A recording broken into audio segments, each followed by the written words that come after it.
Hi friends, in this video we are going to continue our very first method to check a non-conflict serializable schedule for the view serializability. Okay, तो हमारे previous tutorial में हमने देखा था basically view serializability क्या होती है. अगर आपने मेरी वो वीडियो नहीं देखी तो सबसे पहले आप मेरी वो फर्स्ट प्रीवियस वीडियो देखो जो कि आप RDBMS की जो मेरी प्लेलिस्ट बनी है उसमें से एक्सेस कर सकते हो. ओके, आफ्टर दैट वीडियो आप इस वीडियो को देखो. ओके, तो इसमें हम डिस्कस करेंगे द वेरी फर्स्ट मैथड जिसको हम यूज़ कर सकते हैं to check a non conflict serializable schedule for the view serializability. Okay, तो बेसिकली जो ये हमारा व्यू इक्विवेलेंस मैथड ये क्या कहता है कि अगर हमारे पास एक जो हमारा नॉन कॉन्फ्लिक्ट serializable schedule है, अगर उसके इक्विवेलेंट हमें कोई सीरियल स्केड्यूल मिल जाता है, अगर उस नॉन कॉन्फ्लिक्ट serializable schedule के इक्विवेलेंट हमें कोई सीरियल स्केड्यूल मिल जाता है on the basis of 3 conditions. Okay, तो अगर हमें उन 3 कंडीशंस के बेसिस पर हमें एक सीरियल स्केड्यूल मिल जाता है equivalent to that non conflict serializable schedule,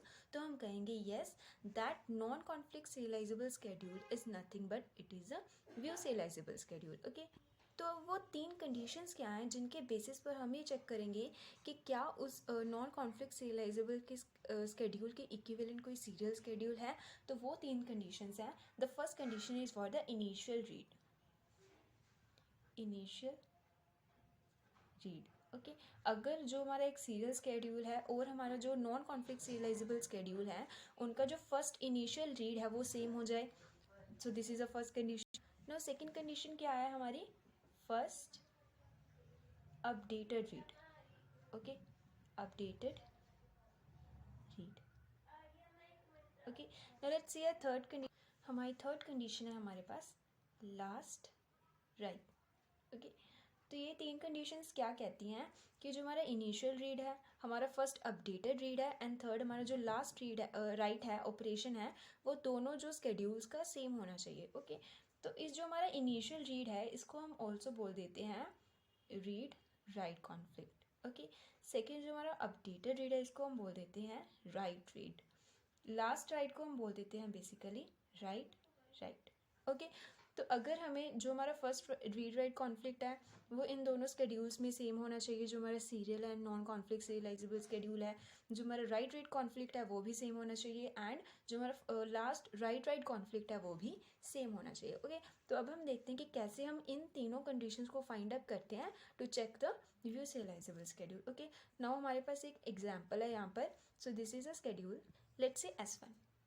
okay, तो हम क्या करेंगे, जो हमारा ये व्यू इक्विवेलेंस मेथड है इसमें बेसिकली हमें क्या करना पड़ता है, हमें जितने भी हमारे पास पॉसिबल सीरियल स्केड्यूल्स बन सकते हैं इस स्केड्यूल के, उन सभी को क्या करना पड़ता है, 1 बाय 1 हमें सीरियली लेना पड़ता है और उनके साथ हम क्या करते हैं, इन तीनों कंडीशंस को चेकअप करते हैं विद दिस स्केड्यूल. अगर किसी भी स्केड्यूल पर ये कंडीशन मैच हो जाती हैं तीनों, तो हम कहेंगे yes that serial schedule is valid. Okay, for this non conflict serializable schedule.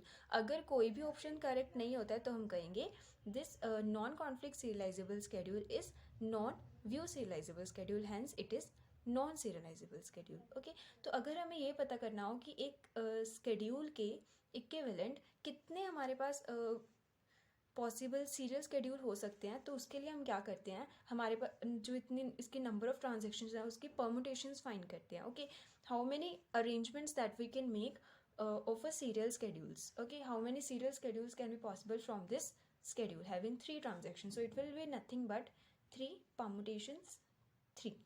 Okay, we have available 3 transactions and हमें कितने arrangements मिलेंगी by taking 3 at a time. Okay, so it will be nothing but 3 factorial 3 minus 3 factorial which is 3 factorial.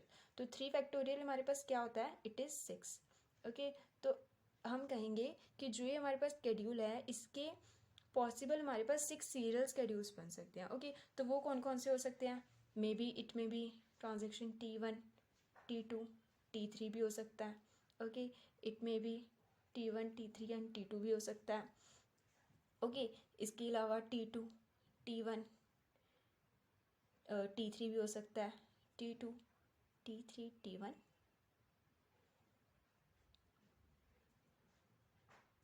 T2 and T. तो ये हमारे पास क्या है, possible जो हमारे अरेंजमेंट्स हो सकती हैं हमारे सीरियल स्केड्यूल्स की. ओके, तो अब हम क्या करेंगे, इन सभी जो हमारी अरेंजमेंट्स हैं, it is number 1 number 2 number 3 4 5 and 6, इन सभी को हम क्या करेंगे, 1 बाय 1 लेंगे और हर एक सीरियल स्केड्यूल के ये तीनों कंडीशंस को हम क्या करेंगे, इसके साथ कंपेयर करेंगे। अगर ये तीनों जो कंडीशंस हैं अगर किसी एक पर्टिकुलर स्केड्यूल के लिए करेक्ट हो जाती है तो हम कहेंगे यस वो सीरियल स्केड्यूल इसके इक्विवेलेंट हमारे पास है, तो हम कहेंगे this schedule is view serialisable schedule. Okay, तो हम क्या करते हैं, हम सबसे पहले हमारी सबसे पहली पॉसिबिलिटी को लेते हैं। Okay, so that is nothing but T1, T2 and T3।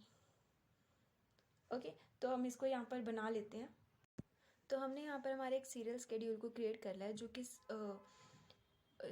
Technique को फॉलो कर रहा है T1 approaches to T2 approaches to T3। Okay, तो इसको हम नेम देते हैं let's say S2। Okay, now हम डिटरमाइन करेंगे कि जो सीरियल स्केड्यूल है वो इस नॉन कॉन्फ्लिक्ट सीरियलाइजेबल स्केड्यूल के इक्विवेलेंट है या फिर नहीं है by matching this 3 conditions. Okay, तो यहाँ पर हम दोनों स्केड्यूल्स को ले लेते हैं, schedule S1 and S2। Okay, तो सबसे पहले हम चेक करेंगे फॉर द इनिशियल रीड, जिसको हम बोल देते हैं बेसिकली रीड राइट। तो इनिशियल रीड राइट इसमें जो हो रहा है और इसमें जो हो रहा है वो सेम होना चाहिए। ओके, तो लेट्स सी इसमें जो हमारा फर्स्ट इनिशियल जो हमारा रीड राइट हो रहा है वो कहाँ पर हो रहा है, यहाँ पर। तो ये हो रहा है हमारा from T1 to T2। Okay, from T1 to T2, so this is a first initial read जो कि इसमें कहाँ पर हो रहा है, from T1 to T2। Okay, now अब हम सेम देखेंगे in this S2 schedule. Now हम चेक करेंगे for the same condition in this S2। Okay, तो इसमें हमारा जो फर्स्ट रीड राइट कहाँ पर हो रहा है, it is again from T1 to T2। Okay, from T1 to T2। Okay, तो ये कंडीशन हमारी क्या हो गई, ट्रू। तो हमारी फर्स्ट कंडीशन हमारे पास ट्रू हो चुकी है for both of this schedules. Okay, now we will check the second condition, that is what, updated read, जिसको हम बोल देते हैं राइट रीड। जो हमारा फर्स्ट राइट रीड है वो जो इसमें हो रहा है और जो इसमें हो रहा है वो सेम होना चाहिए। Okay, now we will see this. Now इसमें जो हमारा फर्स्ट राइट रीड हो रहा है वो कहाँ पर हो रहा है, it is from T2 to T3। Okay, so ये कहाँ पर हो रहा है, from T2 to T3। Now इस पर हम सेम चेक करेंगे जो हमारा फर्स्ट राइट रीड है वो कहाँ पर हो रहा है। ओके, तो we can see that it is also from T2 to T3। Now अब आप कहेंगे कि जो हमारा राइट रीड है वो तो T1 से T3 पर भी हो रहा है, बट जो हम ज़्यादा प्रेफरेंस देते हैं वो हम देते हैं जो हमारे इमीडिएट राइट रीड है। ओके, ऑल्दो ये भी हमारे पास राइट रीड कॉन्फ्लिक्ट है, बट जो हमारा इमीडिएट राइट रीड कॉन्फ्लिक्ट है वो क्या है, फ्रॉम T2 टू T3, तो इसको हम ज़्यादा प्रेफरेंस देंगे। ओके, तो सेम इसमें क्या है, from T2 to T3 again the second condition भी हमारी क्या हो रही है, it is also true. Now we will see our third condition. तो हमारी थर्ड कंडीशन क्या है कि जो हमारा लास्ट राइट है वो क्या है इन दोनों में। ओके, तो इसमें जो हमारा लास्ट राइट है वो क्या हो रहा है, हमारा T3 में परफॉर्म हो रहा है, तो हम कहेंगे it is in T3। Now again इसमें भी हम देख सकते हैं हमारा लास्ट राइट कहाँ पर हो रहा है, it is also in T3। Okay, जो क्या कर रहा है, हमारे T2 के भी बाद है एंड T1 के भी बाद है। अगेन इसमें भी हम देख सकते हैं T1 के भी बाद है एंड T2 के भी बाद है, तो हम कहेंगे yes it is also same. तो अगर इस जो सीरियल स्केड्यूल की ये तीनों कंडीशंस इसके साथ सेम हो रही हैं तो हम कहेंगे येस दिस सीरियल स्केड्यूल, जो हमारा ये सीरियल स्केड्यूल है S2, it is nothing but it is view serialisable schedule. Okay, it is view serialisable schedule. Hence अगर ये हमारे पास व्यू सीरियलाइजेबल स्केड्यूल है तो हम कहेंगे yes this schedule is serializable schedule. Okay, तो ये हमारा हुआ complete concept of serializable schedules. Okay, तो ये हमारा फर्स्ट मेथड था to check a non conflict serializable schedule for the view serializability. Okay, तो अगर कोई भी हमारे पास नॉन कॉन्फ्लिक्ट सीरियलाइजेबल स्केड्यूल है और वो व्यू सीरियलाइजेबिलिटी के लिए एलिजिबल है हैविंग एटलीस्ट 1 ब्लाइंड राइट, तो उसको हम चेक करेंगे for the 3 conditions. Okay, with any all of these possibilities. अगर इन सभी पॉसिबिलिटीज़ में एटलीस्ट एक पॉसिबिलिटी हमारे पास क्या हो जाती है, ट्रू हो जाती है, तो हम कहेंगे येस जो ये हमारे पास अरेंजमेंट है सीरियल स्केड्यूल की वो इस कॉन्फ्लिक्ट नॉन कॉन्फ्लिक्ट सीरियलाइजेबिलिटी के क्या है, इक्विवेलेंट है, और हेंस कहेंगे yes that non conflict serializable schedule is view serialisable schedule.